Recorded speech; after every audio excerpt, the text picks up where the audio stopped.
जिनको दाग और इसमें अब लालू जी जेल में बैठे हुए हैं उनको दाग नजर नहीं आ रहा है, और जो लोग अकारण मुकदमा में फंसे हुए हैं उनको दागी कह रहे हैं। तो दाग की परिभाषा अलग अलग बताना कोई राजद के लोगों से सीखे। नमस्कार, मैं हूं राजमोहन तिवारी और आप देख रहे हैं लाइव बिहार।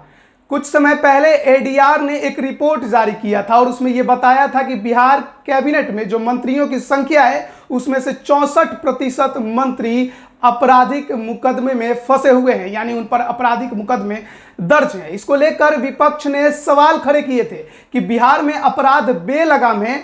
नीतीश कुमार अपराधियों के खिलाफ जीरो टॉलरेंस की बात करती है, लेकिन जो अभी एडीआर की रिपोर्ट आई है उसमें 64% मंत्री दागी बताए गए हैं। और इसी को लेकर लगातार विपक्ष सवाल खड़े कर रहा था कि बिहार में अपराध बेलगाम है और ऐसे में इन आपराधिक छवि वाले विधायकों को मंत्री क्यों बनाया गया। बिहार में 17वें विधानमंडल का बजट सत्र चल रहा है, चौथे दिन की कार्यवाही शुरू हो गई है, लेकिन कार्यवाही शुरू होने से पहले एक समय ऐसा भी आया जब सीपीआई माले के विधायकों ने बिहार में बढ़ रहे आपराधिक मामलों को लेकर बिहार सरकार और बिहार के कैबिनेट पर सवाल खड़े किए। नीतीश कुमार से सवाल पूछा कि ऐसे इन आपराधिक छवि वाले विधायकों को मंत्री परिषद में जगह क्यों दी गई, और अब इसको लेकर बीजेपी के तरफ से भी जवाब आ गया है। जीवेश मिश्रा जो कि बिहार के कैबिनेट में मंत्री हैं, उन्होंने इस पर जवाब दिया है और सीपीआई माले के विधायकों और आरजेडी के नेताओं को जवाब देते हुए कहा है कि सबसे पहले अपने आंगन में झांके। लालू प्रसाद यादव का भी उन्होंने एग्जाम्पल दिया कि लालू प्रसाद यादव खुद जेल में हैं और दूसरे पर सवाल खड़े कर रहे हैं। क्या कुछ कह रहे हैं जीवेश मिश्रा, पहले आप उन्हें खुद सुनिए। चुनावी फार्म में, नामांकन फार्म में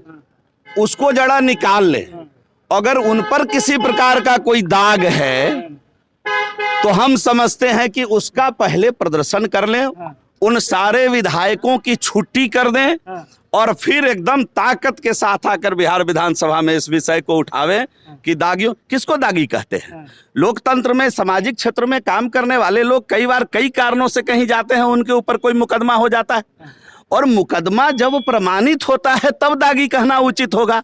अब जिनको दाग और इसमें अब लालू जी जेल में बैठे हुए हैं उनको दाग नजर नहीं आ रहा है, और जो लोग अकारण मुकदमा में फंसे हुए हैं उनको दागी कह रहे हैं। तो दाग की परिभाषा अलग अलग बताना कोई राजद के लोगों से सीखे। बिहार में बढ़ते आपराधिक मामलों को लेकर सत्ता पक्ष और विपक्ष में एक तरफ जहां टकराहट है, वैसे समय में जीवेश मिश्रा ने सीधे सीधे विपक्ष पर ही आरोप लगा दिया है कि सबसे पहले अपने विधायकों को जिनके ऊपर आपराधिक मुकदमे दर्ज हैं उन्हें इस्तीफा दिलवाइए। अगर इस्तीफा दिलवा देते हैं फिर आकर विधानसभा में हल्ला मचाइए। आपको मालूम होना चाहिए कि विधानसभा में सबसे ज्यादा जो क्रिमिनल केसेस हैं वो आरजेडी के विधायकों पर हैं, लगभग 54 विधायकों पर क्रिमिनल केसेस है। बीजेपी के 47, जेडीयू के 20 और कांग्रेस के 16 विधायकों पर क्रिमिनल केसेस दर्ज हैं। इसी को लेकर शायद जीवेश मिश्रा ने आरजेडी पर ही सवाल खड़े कर दिए हैं कि अगर आप दूसरे पर आरोप लगा रहे हैं तो सबसे पहले आप अपनी छवि को साफ करके आइए। अब देखना होगा कि विधानसभा में आपराधिक मामलों को लेकर आज क्या बवाल मचता है, क्योंकि सीपीआई माले और विपक्ष ने आज आपराधिक मामलों को लेकर तैयारियां जोरों से कर ली है और साफ तौर पे कहा है कि विधानसभा में आपराधिक मामलों को लेकर इस बार सवाल किए जाएंगे और सत्ता पक्ष से इसका जवाब लिया जाएगा कि आखिर मंत्रिपरिषद में इतने बड़ी संख्या में आपराधिक छवि वाले नेताओं को जगह क्यों दी गई। बने रहिए लाइव बिहार के साथ, तमाम अपडेट हम आप तक लगातार पहुंचा रहे हैं। आपका बहुत बहुत धन्यवाद। लाइव बिहार यूट्यूब पर सब्सक्राइब और फेसबुक पर लाइक जरूर करें।